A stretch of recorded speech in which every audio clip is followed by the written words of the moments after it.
මුලින්ම මම මෙන්න මේක මූන්ට යූස්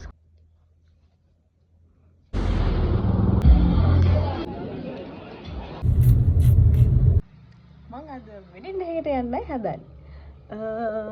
මං එහෙම වැඩි මේකප් වලට කැමතිත් නෑ. ඒ වගේම මං එහෙම මේකප් ගැන දන්නෙත් නෑ. ඒනට මං ගාව පොඩි පොඩි බඩු ටිකක් තියෙනවා. බලමු අද මං කොහොමද චාම් විදිහට මට පුළුවන් විදිහට මං කොහොමද මගේ මේකප් එක දාගෙන වෙඩින් එකට යන්නේ කියලා. එහෙනම් මාත් එක්ක ඉන්න දිගටම අපි බලමු මගේ අවුට්පුට් එක කොහොම වෙයිද කියලා.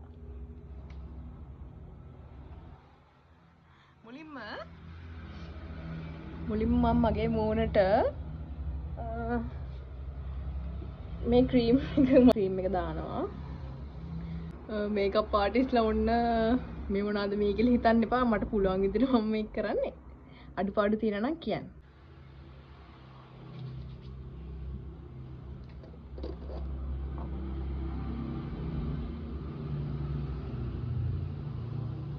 මේක බොඩි ලෝෂන් එකක්ද මොකක්ද කියලා දන්නේ මේක අපේ අක්කගේ ක්‍රීම් එකක්. කමන්නේ පොට්ටක්.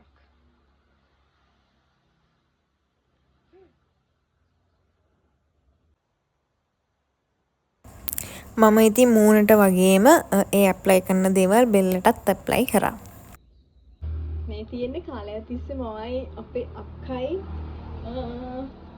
එකතු කරපු අපේ මේකප් වල ටික. ගොඩක් දේවල් නෑ එකම જાතියින් ගොඩක් තියෙන එක තමයි තියෙන්නේ.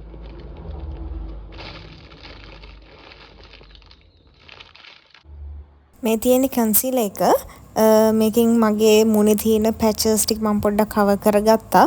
ඒත් මම ලොකුවට ඇප්ලයි කරන්න ගියේ නෑ. මම හිතන්නේ කන්සීලර් එකක් ඇප්ලයි කරන්න වැඩියම හොඳ ඇඟිල්ල නේද?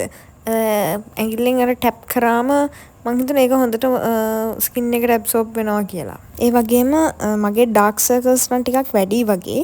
ඒකින්ද මම ආයි මගේ කන්සීලර් එකෙන් චුට්ටක් අරගෙන ඇප්ලයි කරා. ෆේස් කලර් එකත් එක්ක පොඩ්ඩක් ඉවන් වෙලා එන්න. ඒ වගේම මම යූස් කරන්නේ වියානා එකේ ලික්විඩ් ෆවුන්ඩේෂන් එකක්. මම ඒකත් ලොකුවට ඇප්ලයි කරන්නේ නැහැ. මම එච්චර කැමති නෑ නිකන් කහ පාටට පේනවට වගේ. වැරදි ෂේඩ්ස්ද මන් දන්නේ මං ගාව තියෙන්නේ. කමන්නේ මොකක් හරි කරලා.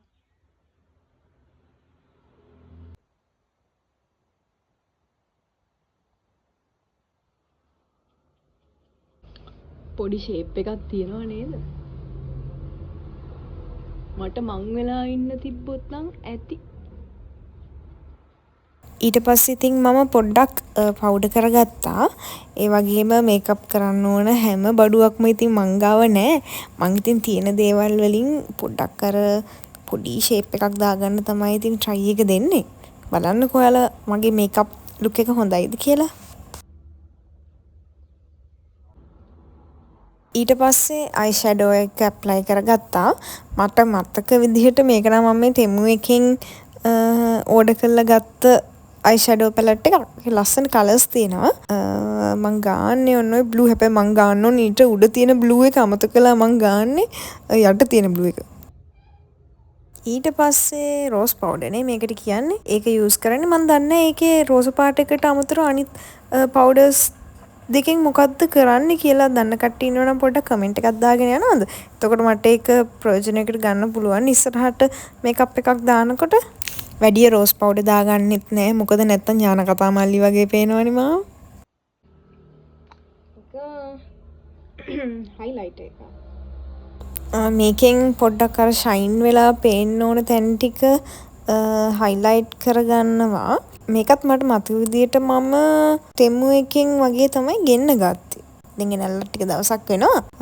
ඒක හොඳයි ඇත්තටම. ඒක ඇප්ලයි කරාම අමුතුම කම්ප්ලීට් ගතියක් වගේ එකක් එනවා.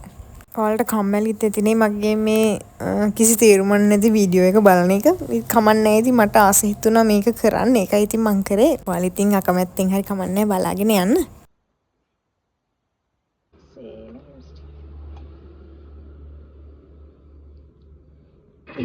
ලිප්ස්ටික් උනත් වැඩිය ගන්නෑ.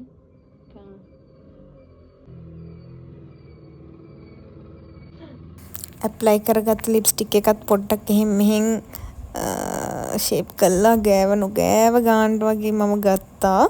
මං සාමාන්‍යයෙන් ලිප්ස්ටික් එකක් වැඩිය ඩාර්ක් විදිහට යූස් කරන්න කැමති නෑ. එතකොට මට නිකන් කැතයි වගේ හිතෙනවා. අයිෂැඩෝ ටිකක් මදි වගේ හිතුණා. ඒකින් හින්දා මේ පැලට් එකනුත් normal කලර් එකක් අරගෙන මං ඇප්ලයි කරා. අමාරුම වැඩේ තමයි අයිලයිනර් එක ඇඳගන්න එක.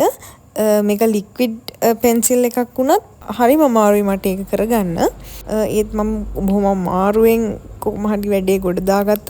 දෙපැත්තම එක සමානම නෑ වගේ. ඒත් කමන්නේ. ඉතින් මට ඉතින් වෙන කරගන්න විදිහකුත් නෑනේ.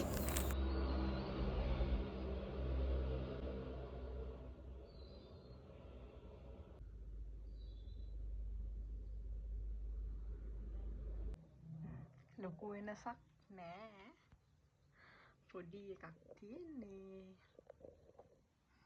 මේකප් කළා නෑ වගේනේ.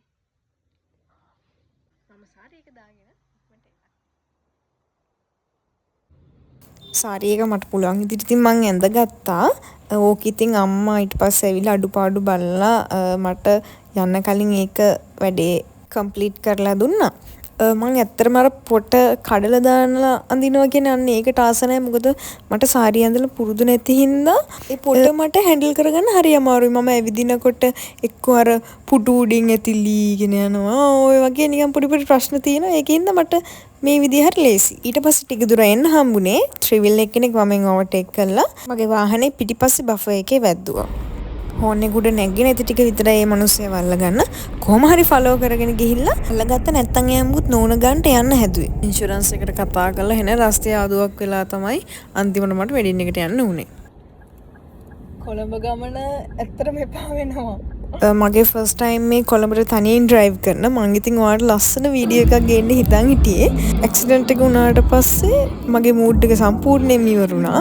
ඊට පස්සේ මට අඩුම ගානේ ෆොටෝ එකක්වත් ගන්න සිහියක් තිබුණේ නැහැ. විශ්වාස කරන්න මම මේ වෙඩින් එකට ගිහිල්ලා ෆොටෝ එකක්වත් ගත්තේ නැහැ. අඩුම ගානේ කපල් එක එක්කවත් ෆොටෝ එකක් ගන්න තරම් මගේ මූඩ් එක තිබුණේ නැහැ. හැබැයි මම හිතේ දුක යන්නත් එක්ක හොඳට කෑවා. ඔන්න ඕක තමයි ඉතින් මගේ වෙඩින් එකේ විස්තරේ. මම ඉතින් සෑහෙන බලාපොරොත්තු තියන් හිටියේ ඔයාලට ලස්සන වීඩියෝ එකක් ගේන්න. මේ ඔක්කොම අර ත්‍රිවිල් මිනිස්සයා හින්දා නැති වුණා. ඊට පස්සේ ඉතින් මම වෙඩින් එක ඉවර වෙලා අනිත් පැත්තට ආවා.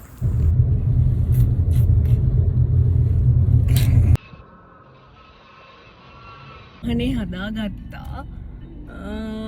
දැන් ඉතින් ගෙදර යන්න හදන්නේ. එහෙනම් මගේ vlog එක බලුවට thank you. ඊට දවසේ මම අලුත් වීඩියෝ එකක් අරන් එන්නම්. bye.